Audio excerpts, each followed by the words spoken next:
Universe के बारे में हमारी समझ में जबरदस्त बढ़ोतरी हुई है। हमने अपनी गैलेक्सी में अरबों तारे ढूंढे हैं और यूनिवर्स में अरबों नई गैलेक्सी भी खोज डाली है। हमने ब्लैक होल्स में से कॉस्मिक जेट्स निकलते देखे हैं, फटते हुए डेथ स्टार्स, और दूर दराज सोलर सिस्टम्स में हमने नए प्लैनेट्स भी देखे हैं।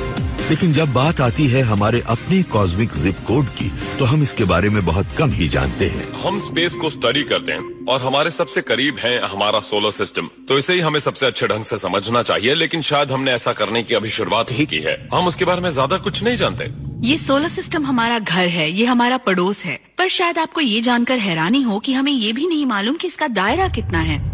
बचपन में मुझे सिखाया गया था कि जहाँ प्लैनेट्स हैं वहीं तक सोलर सिस्टम है, तो उस समय प्लूटो सबसे दूर वाला प्लैनेट था, यानी सोलर सिस्टम बस वहीं तक था। पर पता चला कि ये बात तो बिल्कुल गलत है।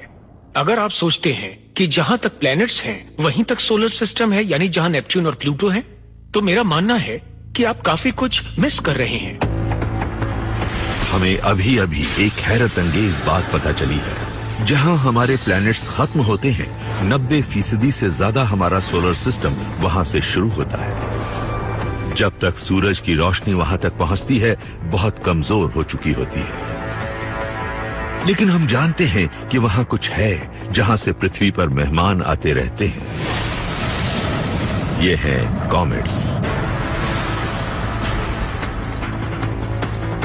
कहा जाता है कि ये कॉमेट्स नेपच्यून की ऑर्बिट से भी परे से एक रहस्यमय डिस्क से आते रहे हैं, लेकिन किसी को नहीं लगता था कि ये बात साबित होगी। काइपर बेल्ट सिर्फ थियरी में मौजूद थी, इसके बारे में बस अंदाजा ही था, पर यह भी माना जाता था कि इसे देखना बहुत ही मुश्किल होगा। इस चीज की चौड़ाई 160 किलोमीटर हो सकती है और पृथ्वी से दूरी अरबों किलोमीटर। इससे छोटी चीज ढूंढना मुश्किल है और किसी को उम्मीद नहीं थी कि ऐसा हो पाएगा। सन 1986 में हवाई के मौना के ऑब्जर्वेटरी के एस्ट्रोनॉमर्स की टीम ने इस बात को गलत साबित करने का फैसला किया। मैं चीजें जमा करता रहता हूँ। ये वो नोट्स हैं जो हमने ऑब्जर्वेशन के दौरान बनाए थे। मैं एक नोटबुक में बहुत कुछ लिखता रहता था ताकि पहाड़ की चोटी पर हो रही हर बात का ट्रैक रख सकूं। यहाँ उस 220 सेंटीमीटर के टेलीस्कोप का नाम लिखा हुआ है, मौना केआ। इसे रस्ट बकेट भी कहा जाता था। इस टेलीस्कोप को देखने वालों को लगता था कि ये कितनी बेकार चीज है। ब्राउन कलर होने की वजह से लगता था इस पर जंग लग गया है, यानी ये टेलीस्कोप बहुत ही बदसूरत लगता है, पर अपने काम के लिए हम इसे ही इस्तेमाल करते हैं। अगर ये प्लैनेट्स से आगे कोई चीज ढूंढ पाते तो इसे इस भयानक काइपर बेल्ट में ही होना था। 6 साल तक उन्हें कुछ नहीं मिला। ये ऐसा ही था जैसे किसी बड़े से शहर में कोई पुराना सिक्का ढूंढना। हम कई साल तक बाहरी सोलर सिस्टम में चीजों को ढूंढते रहे। हमें काफी तकलीफ भी हुई और निराशा भी। आपको चीजों के स्केल के बारे में भी सोचना होता है। हम ऐसे तारे देख सकते हैं जो सैकड़ों या हजारों लाइट ईयर्स दूर होते हैं, पर ये चमकने वाले विशाल पिंड होते हैं। तो आप सिर्फ 160 किलोमीटर चौड़ी और डार्क चीज कैसे देखेंगे जिसकी अपनी कोई रोशनी भी ना हो। इसीलिए इन चीजों को ढूंढना बहुत मुश्किल था। काइपर बेल्ट वाली चीजें ज्यादातर बर्फ से बनी होती है, तो आपको लगेगा कि इन्हें तो आइसबर्ग्स की तरह चमकना चाहिए। हम ज्वालामुखी वाले इलाके में हैं, तो इनमें से कुछ आइसबर्ग काले हैं, राख से ढके हुए हैं। यानी हम इन्हें काइपर बेल्ट वाली चीजों जैसा ही मान सकते हैं। मैं उस चीज के करीब जाना चाहता था, लेकिन मेरे गाइड ने मुझे बताया कि वो बहुत बड़ा है, हम उसके करीब नहीं जा सकते, वो पलट जाएगा। हमें ये आइसबर्ग मिल गया जो काफी डार्क है, तो जरा इसी को देखते हैं। देखिए, ये बाहर से काफी काला है। कॉमेट भी काले ही होते हैं, हालांकि वो इससे भी ज्यादा काले होते हैं। हमें लगता है कि कॉमेट्स आमतौर पर एस्फाल्ट से, टार से भी काले होते हैं। कॉमेट्स इसलिए काले होते हैं क्योंकि सूरज उन्हें झुलसा देता है। तो ये काली चीज आती कहां से है? ये राख तो नहीं है, लेकिन जब हम जानते हैं कि कॉमेट्स में काफी ऑर्गेनिक मॉलिक्यूल्स होते हैं, यानी कार्बन वाले मॉलिक्यूल्स, और जब इन चीजों में अल्ट्रावायलेट रेडिएशन और कॉस्मिक रेज से धमाका होता है, तो ये झुलस जाते हैं और उससे काले हो जाते हैं। तो ये ऐसे ही है जैसे आप मांस के किसी टुकड़े को लेकर उसे बारबेक्यू पर काफी वक्त के लिए छोड़ दें और वो जलकर काला हो जाए। कॉमेट्स के साथ भी ऐसा ही होता रहता है। काइपर बेल्ट वाली चीजें भी ऐसी ही होती है। ये छोटी होती हैं और स्पेस के अंधेरे बैकग्राउंड में घुल मिल जाती है। इन चीजों की स्टडी के साथ दिक्कत यह है कि इनको देखना बहुत ही मुश्किल होता है। इसके लिए बहुत बड़े टेलीस्कोप की जरूरत पड़ती है। काइपर बेल्ट वाली बिल्कुल स्याह चीजें करीब आधे दशक तक छिपी रहीं। फिर गर्मियों की एक रात ज्वेट और उनकी टीम को कुछ नजर आया और बस उसके बाद सोलर सिस्टम हमेशा के लिए बदल गया। ये वो लॉग शीट और वो नोट्स हैं जो हम ऑब्जर्वेशन के दौरान बनाते हैं। 29 अगस्त सन 1992 हमने शुरुआत आम ढंग से की। हमने टेलीस्कोप से मिली तस्वीरों को देखना शुरू किया और हमें ये चीज पहली बार दिखी। ये इकलौता छोटा सा बिंदु आसमान में बहुत धीरे धीरे आगे बढ़ रहा था। इसके धीमे पाथ ने ये दिखाया ये सूरज का चक्कर लगा रहा था, लेकिन एक ऐसे ऑर्बिट में जो इसे प्लैनेट से बहुत आगे ले गया, और ये ऑर्बिट इसे रहस्यमय काइपर बेल्ट में पहुंचा रहा था।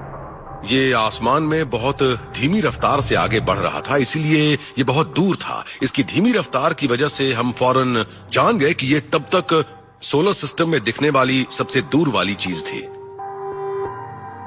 यहाँ इस नोट में लिखा है SMO, स्लो मूविंग ऑब्जेक्ट, साथ में क्वेश्चन मार्क भी बनाया हुआ है। यानी ये काइपर बेल्ट की डिस्कवरी थी जो 3 अक्षरों में लिखी थी। पलक झपकते ही काइपर बेल्ट एक असलियत बन गई और हमारा सोलर सिस्टम भी 2 गुना बड़ा बन गया। ये बहुत बड़ी बात थी। पहले हम जिस सोलर सिस्टम के हिस्से की मौजूदगी की बात बिना सबूत के करते थे, वो सबूत अचानक सामने था। काइपर बेल्ट में मौजूद इस पहली चीज की खोज से ये साफ पता चल गया कि वहाँ बहुत सी नई चीजें मौजूद हैं। एक तरह से रातों रात ही सोलर सिस्टम का डायमीटर 2 गुना हो गया। बाद में टीम ने काइपर बेल्ट की और भी कई चीजों की पहचान की। इन्होंने कैलकुलेट किया कि अरबों ऐसी चीजें एक बड़ी सी डिस्क में सूर्य का चक्कर लगा रही होंगी। हमारे पास ये पहला सबूत था कि हमारे सोलर सिस्टम में हमारे लिए बड़े बड़े सरप्राइजेज मौजूद थे। हमारे मुताबिक सोलर सिस्टम की जो सीमा थी वो अब बहुत बढ़ गई थी। काइपर बेल्ट की पहली चीज की खोज एक बहुत ही शानदार कामयाबी थी। ये इस बात का सबूत था कि सोलर सिस्टम में बहुत सारी चीजें मौजूद थीं जिनके बारे में हम पहले अंदाजा ही लगाते थे, लेकिन फिर ये वाकई मिली। हमें तो यूं लगा जैसे एक पूरा का पूरा प्लेनेट ही हमने खोज लिया हो। काइपर बेल्ट बहुत बड़ी है। ये पृथ्वी की ऑर्बिट के मुकाबले सूर्य से 50 गुना ज्यादा दूर तक फैली हुई है और इसका ताल्लुक सोलर सिस्टम के शुरुआती दिनों से है।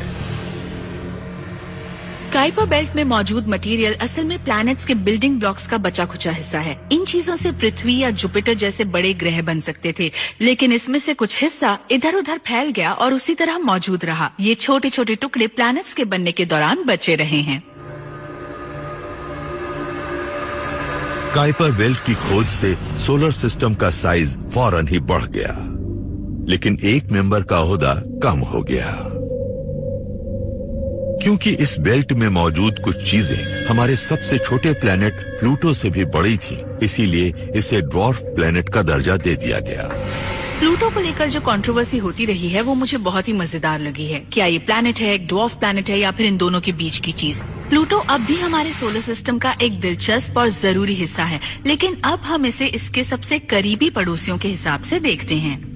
हमें इस बात से परेशान नहीं होना चाहिए कि प्लूटो को अब एक प्लैनेट नहीं कहा जाता। अब इस बारे में बात की जानी चाहिए कि प्लूटो एक ड्वार्फ प्लैनेट है और ये हमें अपने उन नए दोस्तों के बारे में काफी बातें बता सकता है जिन्हें हम साल दर साल खोजते जा रहे हैं। आज प्लूटो के 1400 से ज्यादा भाई और बहन हैं, जिन्हें कहा जाता है प्लूटिनोज। अगर प्लूटो एक प्लैनेट है तो सभी प्लूटिनोज भी हैं। तो ऐसे में इन सभी के नाम याद करना किसी के लिए भी बहुत मुश्किल हो जाएगा। काइपर बेल्ट की इस खोज से सोलर सिस्टम के दरवाजे खुल गए, लेकिन इसके बाहरी हिस्सों की खोज हमारे सफर की सिर्फ शुरुआत भर थी।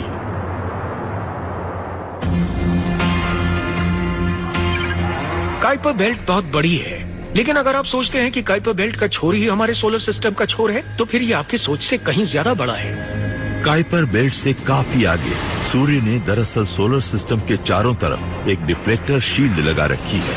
हमारा ये स्टार गैलेक्सी की सबसे बड़ी तोपों के खिलाफ जैसे एक कॉस्मिक जंग लड़ रहा है और हमारा जीवन इसकी जीत पर निर्भर है। बहुत लंबे समय तक हम ये मानते रहे कि जहां प्लैनेट्स खत्म होते हैं सोलर सिस्टम भी वहीं खत्म होता है। लेकिन 90 के दशक में काइपर बेल्ट की खोज के बाद से सूरज की पहुंच दोगुनी हो गई और साइंटिस्ट ये सोचने लगे कि क्या ये और आगे तक पहुंच सकती है, और पता ये चला कि ये काफी आगे तक जाती है। अगर ऐसा ना होता तो हम यहाँ ना होते। अगर आप इस कमरे में एक गाइगर काउंटर रखें तो वो क्लिक करेगा, लेकिन यही गाइगर काउंटर स्पेस में कहीं ज्यादा क्लिक करेगा। ये कॉस्मिक रेज कहलाने वाले एक खतरनाक रेडिएशन का पता लगा रहा है। कॉस्मिक रेज असल में हीलियम एटम्स, प्रोटॉन्स और इलेक्ट्रॉन्स के न्यूक्लियाई जैसे सब एटॉमिक पार्टिकल्स होते हैं जो करीब करीब रोशनी की रफ्तार से स्पेस में से गुजर रहे होते हैं। ये हजारों लाइट ईयर्स तक सफर करते रह सकते हैं और पता चला है कि ये यहाँ पृथ्वी तक भी पहुँच जाते हैं। कॉस्मिक रेज गैलेक्सी में काफी अंदर मौजूद फटते हुए तारों से निकलती है और जीवन इनके सामने ठहर नहीं सकता। ये इलेक्ट्रॉन्स को फाड़ सकती हैं, ये सेल्स की केमिकल बनावट को बदलकर म्यूटेशंस कर सकती हैं। ये तो किसी की जान भी ले सकती हैं। अगर बिना किसी बचाव के पृथ्वी पर लगातार कॉस्मिक रेज बरसती रहें, तो यकीन से नहीं कह सकते कि जीवन के एडवांस्ड फॉर्म्स कायम रह पाएंगे या नहीं। लेकिन हमारी तरफ आ रही बहुत कम कॉस्मिक रेज ही हमसे टकरा पाती है। जाहिर है कि यूनिवर्स से हमारी तरफ आ रही कॉस्मिक रेज के पूरे हमले से कोई चीज हमें बचा रही है। असल में हमारे सूर्य ने ही एक डिफ्लेक्टर शील्ड बनाई है जो स्पेस में करीब 14 अरब किलोमीटर में फैली है। इसके लिए यह इस्तेमाल करता है अपनी सोलर विंड। आपको शायद सोलर विंड पृथ्वी वाली हवा जैसी लगेगी, लेकिन ये उससे बिल्कुल अलग होती है। असल में ये सूर्य की ओर से आ रही हाइड्रोजन जैसे हाई एनर्जी पार्टिकल्स की एक स्ट्रीम होती है और ये 1 सेकंड में अरबों टन के हिसाब से निकलती है। सोलर विंड के कुछ हिस्सों की रफ्तार तो 32 लाख किलोमीटर प्रति घंटा होती है, यानी इसमें काफी ताकत होती है। लेकिन पृथ्वी तक पहुंचते पहुंचते इसकी रफ्तार धीमी हो जाती है क्योंकि हमारे ग्रह की मैग्नेटिक फील्ड इसे डिफ्लेक्ट कर देती है। सोलर विंड सिर्फ पृथ्वी तक ही नहीं ठहरती बल्कि ये स्पेस में आगे बढ़ती रहती है। ये हमारे अंदरूनी प्लैनेट्स के पास से बहती है। बाहरी प्लैनेट्स जुपिटर, सैटर्न, यूरेनस और नेपच्यून से भी होकर आगे बढ़ती रहती है। ये काइपर बेल्ट के पास से भी बहकर सूर्य की मैग्नेटिक फील्ड को 5 अरब 60 करोड़ किलोमीटर आगे तक पहुंचा देती है। इस तरह ये हमारे सोलर सिस्टम के इर्द गिर्द हीलियोस्फीयर नाम की एक बड़ी सी डिफेंसिव शील्ड बना देती है। सोलर विंड हमारे सोलर सिस्टम के इर्द गिर्द एक बुलबुला सा बना देती है। सूरज एक बड़ी माँ जैसा है जो चार्ज्ड पार्टिकल्स और उनसे जुड़ी मैग्नेटिक फील्ड्स का एक बुलबुला बनाता है जो हमें सोलर सिस्टम के बाहरी हिस्से से आ रही कॉस्मिक रेज से बचाता है। हमारी तरफ आ रही कॉस्मिक रेज बाहर जा रही सोलर विंड से टकराती हैं और ज्यादातर रेज स्पेस में डिफ्लेक्ट हो जाती है। अगर स्पेस में ये सब न हो रहा होता तो हमारा सफाया हो जाता। कुदरत की बाकी चीजों की ही तरह सोलर विंड भी एक दोधारी तलवार जैसी है। भले ही ये हमें नुकसान पहुंचा सकती है, लेकिन ये हमें गैलेक्टिक मटेरियल से बचाती भी है। यूनिवर्स में बहुत सी ऐसी चीजें हैं जो शुरू में आपको बहुत खतरनाक और नुकसानदेह लगेंगी, लेकिन वो हमारी जान बचा भी सकती हैं। सोलर विंड एक ऐसी ही चीज है। सूर्य की तरफ से हाई एनर्जी पार्टिकल्स हमारी तरफ आते हैं, लेकिन सोलर विंड की वजह से हमारा पूरा सोलर सिस्टम और भी ज्यादा खतरनाक किस्म के पार्टिकल से बचा रहता है। बबल का ये कवच धूल और गैस में से बचता हुआ आगे बढ़ता रहता है जब सोलर सिस्टम गैलेक्सी के बीच वाले हिस्से की धीमे धीमे परिक्रमा कर रहा होता है। ये वैसे ही आगे बढ़ता है जैसे पानी में कोई नाव। एक ऐसी लहर भी आती है जहां सोलर सिस्टम के बाहर इंटरस्टेलर स्पेस में मटेरियल से टकराते वक्त सोलर विंड की रफ्तार लगभग थम सी जाती है। और यहीं पर नासा के इंटरस्टेलर बाउंड्री एक्सप्लोरर या आईबेक्स को एक अजीब और अनोखी सी चीज नजर आई। आईबेक्स मिशन को यहाँ हाइड्रोजन गैस का एक बड़ा सा स्ट्रीमर मिला। हमने अपने सोलर सिस्टम में इससे बड़ी चीज नहीं देखी है। ऐसा हमारे सोलर सिस्टम के मैग्नेटिक फील्ड और गैलेक्सी के कहीं बड़े मैग्नेटिक फील्ड के इंटरेक्शन की वजह से हो सकता है। वैज्ञानिकों को लगता है कि बाहर जाती सूरज की सोलर विंड और गैलेक्सी का अंदर की तरफ आता इंटरस्टेलर मीडियम जब आपस में इंटरैक्ट करता है तो इसमें फंसकर पार्टिकल्स एक बड़े रिबन की शक्ल ले लेते हैं।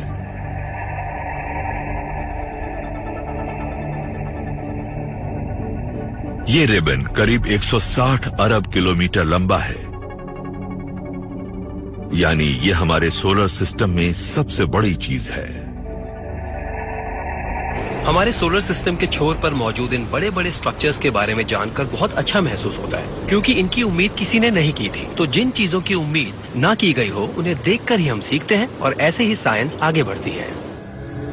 आईबेक्स और इसकी 21वीं सदी की टेक्नोलॉजी हमें हमारे सोलर सिस्टम के बारे में कमाल की नई बातें बता रही है, लेकिन 1970 के दशक वाली ये पुरानी और दमदार मशीन हमें स्पेस के बाहरी हिस्सों से सबसे एक्साइटिंग खबरें भेजती रहती है।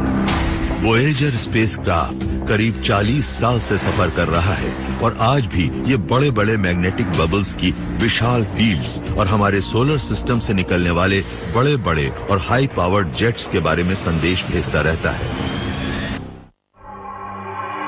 पिछले कुछ दशकों में हमें ये पता चला है कि हम सोलर सिस्टम की सिर्फ 10% तस्वीर ही देख पा रहे थे। 25 साल पहले हमें लगता था कि हमारे सोलर सिस्टम में प्लूटो शायद प्लैनेट्स का आखिरी छोर था, पर अब हम जानते हैं कि प्लूटो जैसी और भी कई चीजें यहाँ हैं। तो न सिर्फ हमारे सोलर सिस्टम का दायरा बढ़ा है, बल्कि हम ये भी जान गए हैं कि हमें अभी और कितना सीखना है। हमारी सबसे नई मशीनें हमारे कॉस्मिक पड़ोस में इन दूर दराज जगहों तक भी देख पा रही है। हम अपने सोलर सिस्टम के बाहरी हिस्से में बहुत सारी चीजों के बारे में जान पा रहे हैं। टेक्नोलॉजी के बेहतर होने से हम और नई चीजों के बारे में जान पा रहे हैं और हमारी इन बेहतर मशीनों की वजह से सोलर सिस्टम की हमारी जानी पहचानी तस्वीर बदल रही है। लेकिन हमें इस छोर तक हमारी पुरानी टेक्नोलॉजी ही पहुंचा रही है।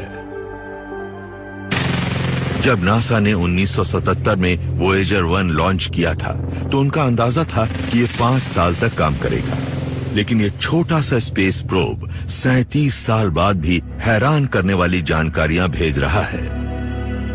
अगस्त सन 2012 में ये पृथ्वी से करीब 18 अरब किलोमीटर दूर था। ये हीलियोस्फीयर से निकलकर रहस्यमय हीलियोपॉज में दाखिल हो गया था। ये सूर्य के एटमॉस्फेयर और इंटरस्टेलर स्पेस के बीच वाली जगह है। ये दोनों सीमाएं हीलियोपॉज में ही मिलती हैं। यहीं पर हमारा इलाका एक तरह से खत्म होता है और आम इलाका शुरू होता है। जब ये खबर आई कि वोयेजर हीलियोपॉज में पहुंच गया है तो मैं बहुत खुश हुआ। हम सोलर सिस्टम के इस हिस्से के बारे में कुछ भी नहीं जानते और इंसान के इतिहास में पहली बार एक रोबोट प्रोब इसके बीच में था और अपने आसपास की चीजों की खबर भेज रहा था। ये एकदम अनोखी बात थी। चाहे एक सीमित दायरे में ही सही, पर पहली बार हम ये कह सकते हैं कि इंसान एक इंटरस्टेलर स्पीशीज बन गया है। अब हम सितारों के बीच में हैं। जब हमारे छोटे से इंटरस्टेलर प्रोब ने सोलर सिस्टम पर नजर डाली तो वहां हमारे लिए कई सरप्राइजेस मौजूद थे। हम सोचते थे कि हीलियोस्फीयर की शेप किसी कॉमेट जैसी थी जिसकी एक बड़ी सी टेल होगी जिसकी लंबाई अरबों किलोमीटर होगी, लेकिन वोयेजर को कुछ नया और असाधारण नजर आया। इसे यहाँ बड़ी सी टेल वाला कॉमेट की शेप का हीलियोस्फीयर नहीं दिखा, बल्कि इसकी शेप क्रिसेंट मून जैसी थी और इसकी 2 छोटी टेल्स थी। ये वाकई एक अहम ऑब्जर्वेशन है, क्योंकि ये हमें कुछ नया बताता है। ये बताता है कि हीलियोस्फीयर की फंडामेंटल शेप क्या है। काफी वक्त पहले हमारे पास इसकी बुनियादी तस्वीर थी जिसमें कुछ डिटेल्स भी थी। अब हमें इसके स्ट्रक्चर का पता चल गया है, तो अब हम और आगे बढ़ सकते हैं और सूरज के आसपास के इलाकों को गहराई से समझ सकते हैं। ये टेल्स एनर्जाइज्ड सोलर विंड के जेट्स हैं। इन जेट्स की वजह होती है गैलेक्सी के बैकग्राउंड मैग्नेटिक फील्ड के बीच की टेंशन या इंटरैक्शन और बहुत ही तेज रफ्तार वाले चार्ज पार्टिकल्स जो सूरज से आते हैं। वोयेजर ने सूरज के असर वाले छोर के बारे में भी एक हैरान करने वाली खबर भेजी।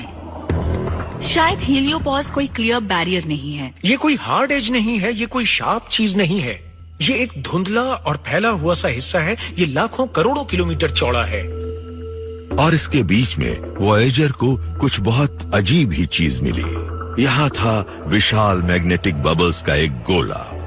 हम उम्मीद कर रहे थे कि सोलर मैग्नेटिक फील्ड तब तक गायब हो चुकी होगी, पर ऐसा कुछ नहीं हुआ। पर पता ये चला कि सूर्य की मैग्नेटिक लाइंस आपस में उलझ गईं, जिससे बुलबुलों वाला एक झागदार मैग्नेटिक स्ट्रक्चर बन गया। ये हमारे लिए हैरत अंगेज भी था और एक्साइटिंग भी।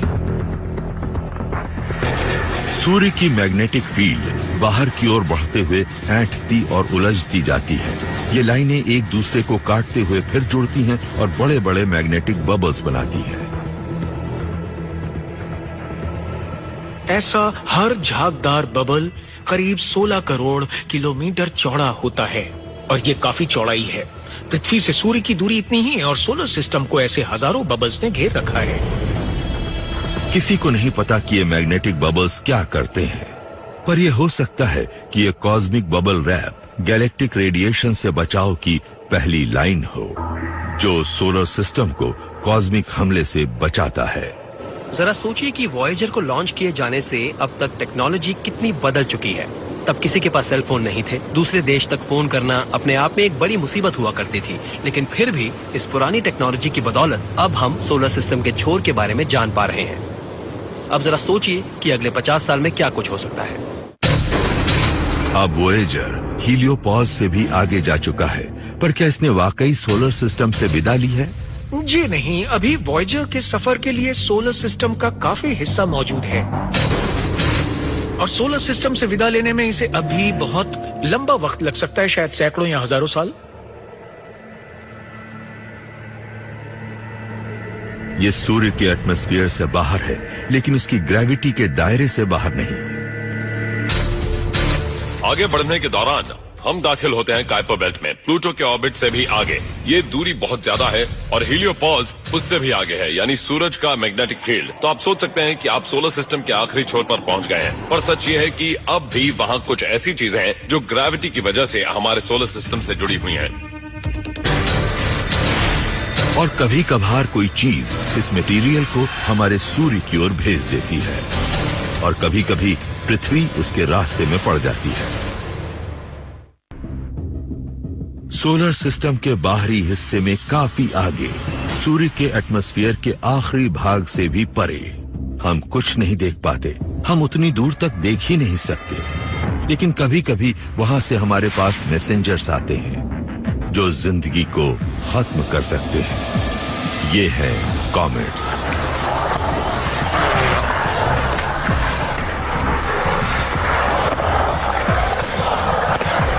कॉमेट्स दो तरह के होते हैं, एक तो वो जिन्हें कहा जाता है शॉर्ट पीरियड कॉमेट्स और दूसरे जो कहलाते हैं लॉन्ग पीरियड कॉमेट्स।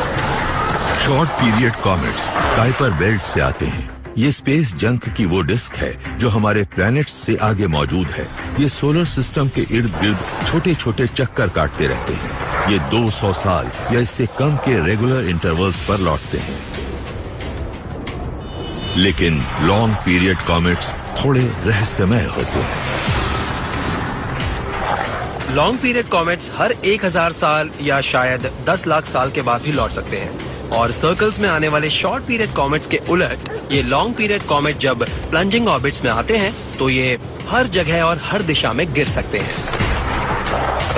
इससे पता चलता है कि ये किसी और जगह से आते हैं।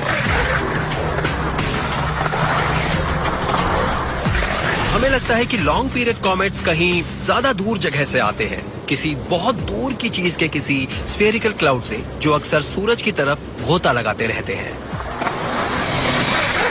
जब कोई कॉमेट करीब आता है तो सूर्य उसे गर्म करता है, बर्फ से गैस बनती है और कॉमेट का मास घट जाता है। धीरे धीरे ये कॉमेट्स खत्म हो जाएंगे, पर फिलहाल तो ये बार बार आते ही रहते हैं। इसका मतलब ये हुआ कि इनका बड़ा सा भंडार कहीं मौजूद है।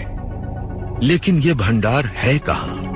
ये कहाँ से आ रहे हैं? इन अजीब कॉमेट्स के बारे में ये कहा जा सकता है कि शायद ये हमारे सोलर सिस्टम से नहीं है। शायद गैलेक्सी ऐसे बर्फीले टुकड़ों से भरी पड़ी है और कभी कभार हम पर बरसती रहती है, पर शायद ये सोलर सिस्टम के किसी और हिस्से से ही यहाँ आते हों। हो सकता है कि पूरा सोलर सिस्टम ही अपने क्रिएशन के शुरुआती दिनों में बचे मलबे की एक बॉल से घिरा हो, यानी ओट क्लाउड से। ये सोचा गया था कि शायद कहीं इनका एक भंडार होगा, एक ऐसा बड़ा बादल जो ऐसी लाखों या शायद अरबों खरबों आइसी बॉडीज से सोलर सिस्टम को घेरे हुए हो। पर हमने इसे कभी देखा नहीं है। तो कॉमेट्स से जुड़ी ये थियरी, ये ओट क्लाउड, ये कोरी कल्पना ही है। इसे सीधे तौर पर कभी नहीं देखा गया। ओट क्लाउड में मौजूद चीजें इतनी दूर, इतनी छोटी और इतनी डार्क हैं कि हमने कभी ओट क्लाउड में ऐसा कुछ देखा ही नहीं है। वहाँ कुछ तो होना चाहिए। अगर अलग अलग एंगल से चीजें गिरती नजर आती हैं, तो उससे अंदाजा लगाया जा सकता है कि वहाँ क्या कुछ होगा।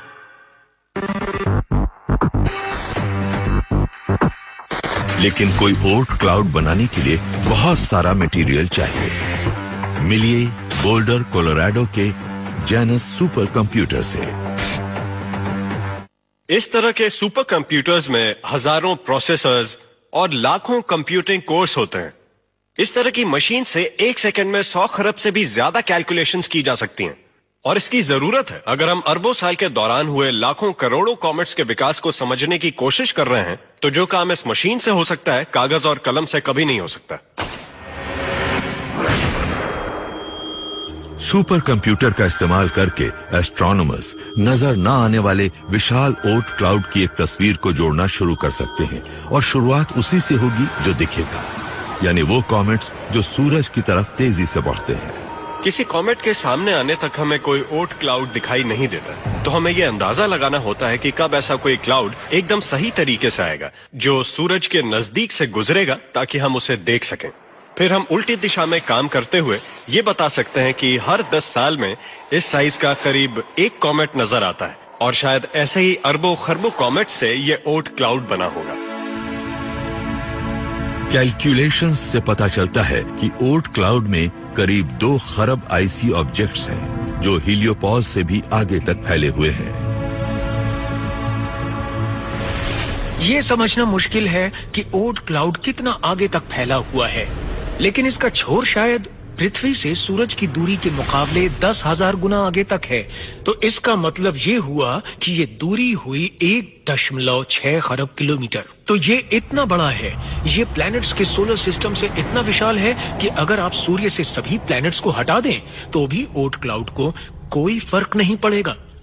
तो आखिर इस क्लाउड की आइसी बॉडीज यहाँ तक पहुंची कैसे? ओट क्लाउड को आप यूं समझ सकते हैं कि ये प्लैनेट्स के वो टुकड़े हैं जो कभी इस्तेमाल नहीं हुए। ये उनके बनने के बाद बचा हुआ मलबा है। ओट क्लाउड से असल में कुछ बनना नहीं था। ओट क्लाउड तब बनते हैं जब वो बड़े बड़े प्लैनेट्स बनने की कोशिश तो करते हैं, लेकिन बन नहीं पाते। इसके बजाय ये चारों तरफ बिखर जाते हैं और फिर अगले स्टार से आधी दूरी पर मौजूद रहते हैं। ये बहुत बड़े बड़े और गोल क्लाउड होते हैं। 4.6 अरब साल पहले हमारे सूरज में विस्फोट हुआ। इस नए स्टार के चारों तरफ धूल और गैस का एक बादल मंडराने लगा। फिर ग्रेविटी ने अपना असर दिखाया। उसने गैस, धूल, बर्फ और चट्टानों को अपनी तरफ खींचकर प्लैनेट बनाए। प्लैनेट मटेरियल के छोटे छोटे टुकड़ों से वजूद में आए, जैसे कि चट्टानें और बर्फ वगैरह। और ये चीजें वक्त के साथ साथ जुड़ती गईं। ये घूमता और आपस में टकराता मैटर एस्ट्रॉइड बेल्ट में चट्टानी मलबे और काइपर बेल्ट में बर्फ की शक्ल में बचा रहा। फिर नेपट्यून और यूरेनस ने अपना असर दिखाते हुए इस मलबे को और फैला दिया। लेकिन जरा सोचिए कि जब ग्रेविटी के असर की वजह से तरह तरह की छोटी चट्टानें एक साथ गिरने लगती हैं, तो क्या होता है? इनमें से कुछ प्लैनेट के इर्द गिर्द घूमकर स्पेस में बिखर जाती हैं। इनमें से ज्यादातर चीजें हमेशा के लिए सोलर सिस्टम से बाहर निकल जाती हैं, लेकिन जो लाखों साल के इस बड़े से लूपिंग ऑर्बिट में शामिल नहीं होती, वही होता है ओट क्लाउड। खरबों आइसी रॉक्स चारों दिशाओं में फैल गई और फिर पूरे सोलर सिस्टम के चारों तरफ मलबे की एक बॉल बन गई। ओट क्लाउड कॉमेट्स को सोलर सिस्टम के बनने के दौरान डायनासोर की हड्डियों जैसा माना जा सकता है। इन्हीं में वो चीजें थीं जिनसे हमारे प्लैनेट्स बने। 4.5 अरब साल पहले सोलर सिस्टम कैसा था, ये इस बात की झलक देते हैं। ओट क्लाउड वाली ज्यादातर चीजें हमेशा बर्फीले बादल में टिकी रहकर दूर दराज मौजूद सूर्य का चक्कर लगाती हैं, लेकिन इनमें से कुछ अलग हो जाती हैं और सूर्य की ग्रेविटी उन्हें वैसे ही अपनी तरफ खींचती है जैसे लौ पतंगे को। ऐसा कोई कॉमेट आपके नजदीक आ सकता है और आपको इसका पता भी नहीं चलेगा।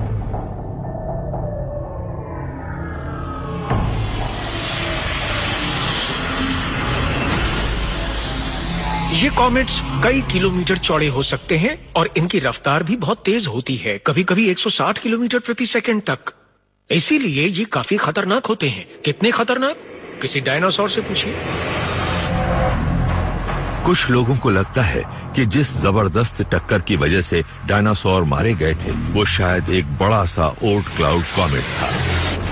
ये उन एस्ट्रॉइड से भी कहीं ज्यादा खतरनाक हो सकते हैं जिन्हें अक्सर एक्सटिंक्शन यानी खात्मे वाले हादसों के लिए जिम्मेदार माना जाता है। कॉमेट्स इतनी दूर से नीचे की तरफ आते हैं कि उनकी रफ्तार एस्टेरॉइड से भी ज्यादा होती है और इम्पैक्ट एनर्जीज भी जबरदस्त होती हैं। 1.5-2 किलोमीटर चौड़ी कोई चीज भी काफी नुकसान पहुंचा सकती है, लेकिन अंदरूनी सोलर सिस्टम में आने वाले ये ओर्ट क्लाउड कॉमेट्स बहुत बड़े होते हैं और आप अंदाजा लगा सकते हैं कि अगर ऐसी कोई चीज 50 से 80 किलोमीटर चौड़ी हो तो उसका असर पूरी दुनिया पर होगा। और हमें शायद इसके आने का पता ही न चले, क्योंकि हमें अंदाजा ही नहीं होगा कि ओर्ट क्लाउड से निकलकर कौन सी चीज हमारी तरफ आ रही है। दूरी पर मौजूद हमारा ये दुश्मन शायद सोलर सिस्टम का सबसे गहरा राज हो सकता है। हमारे सूर्य जैसा ही एक और गोला, हमारे सोलर सिस्टम में मौजूद एक दूसरा स्टार, हमारा दुश्मन। हम अब तक प्लैनेट से करीब 15 खरब किलोमीटर दूर तक के बारे में सोलर सिस्टम की जानकारी रखते हैं, लेकिन हम अब भी अंधेरे में ही हाथ पैर मार रहे हैं। कार्ल सेगन ने कहा था कि अब हम मैजेलिन के युग में हैं, कोलंबस के युग में नहीं। यानी कि अब हम सोलर सिस्टम की बुनियादी आउटलाइंस को जानते हैं, हम प्लैनेट्स को जानते हैं, हम ये जानते हैं कि एक काइपर बेल्ट और एक ओर्ट क्लाउड मौजूद है, लेकिन हमें इसकी डिटेल्स नहीं मालूम। हम इन जगहों तक पहुंचे भी नहीं हैं। हम तो बस इन जगहों का मैप बनाने की कोशिश कर रहे हैं। हमने ये पता लगा लिया है कि ओर्ट क्लाउड में करीब 2 खरब चीजें मौजूद हैं और ये सोलर सिस्टम के बनने के दौरान बचे मलबे का एक गोला है और कभी कभार इनमें से एक हमारी तरफ बढ़ा चला आता है। एक बड़ा सवाल ये है कि अचानक ऐसी कोई चीज हमारी तरफ क्यों आती है? इसकी वजह क्या है? कौन सी बात उन्हें मजबूर करती है कि वो नीचे गिरते हुए भीतरी सोलर सिस्टम में पहुंचते हैं? इसके लिए कई बातें जिम्मेदार हो सकती हैं। इसके सुराग उन कई घटनाओं में मिलते हैं जिनकी वजह से पृथ्वी पर से जीवन का लगभग सफाया हो गया था। फॉसिल रिकॉर्ड में करीब हर 2 करोड़ 60 लाख साल के बाद कई मास एक्सटिंक्शंस के होने के सुराग मिलते हैं। ऐसा लगता है जैसे कोई चीज ओर्ट क्लाउड से टकरा रही थी। ये समय समय पर कॉमेट्स की बरसात करके एक खतरनाक संभावना को जन्म दे रही थी। अगर हम सितारों पर नजर डालें तो उनमें से ज्यादातर हमें बाइनरी पेयर्स में दिखते हैं।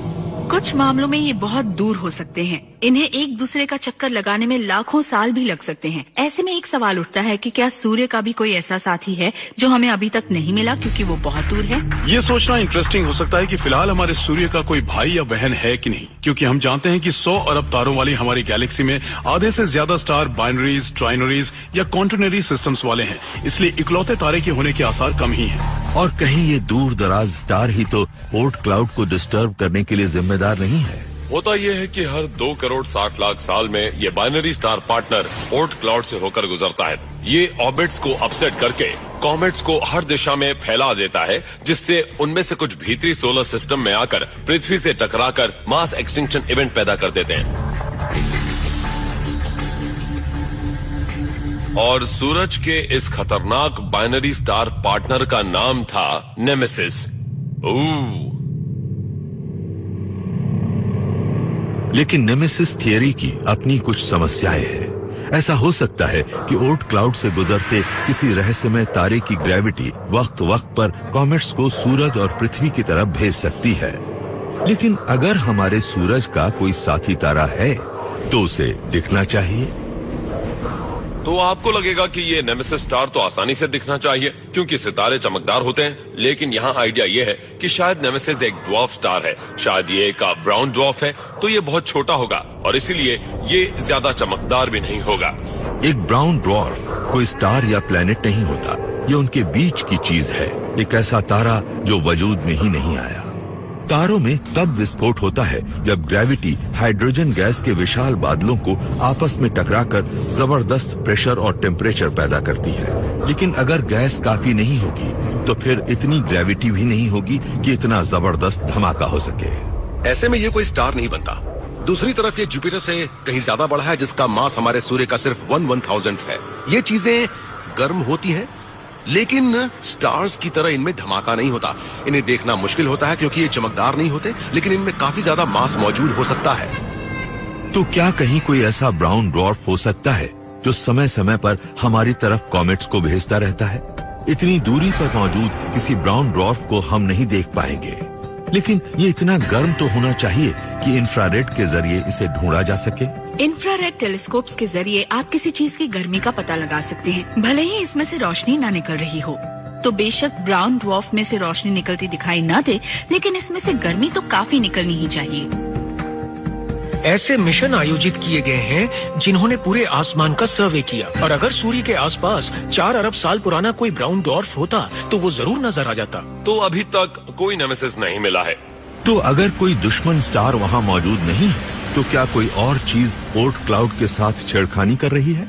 ये भी हो सकता है कि कोई पृथ्वी के आकार वाला बड़ा सा प्लेनेट मौजूद हो और वो नेपट्यून से काफी दूर चक्कर लगा रहा हो। लेकिन इतनी दूर मौजूद किसी प्लेनेट का पता लगाना किसी ड्वार्फ स्टार का पता लगाने से कहीं ज्यादा मुश्किल है। कोई प्लेनेट सूर्य से जितना दूर होगा उसकी रोशनी उतनी ही कम होगी और उसे देखना उतना ही मुश्किल होगा। तो पृथ्वी के मास वाला कोई प्लेनेट अगर सूर्य से कई अरब किलोमीटर दूर होगा तो फिलहाल हमारे टेलीस्कोप को नजर ही नहीं आएगा।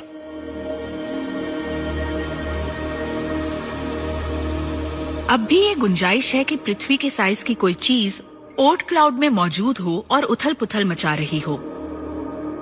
नेमेसिस थियरी के सिलसिले में ये आखिरी अंदाजा है।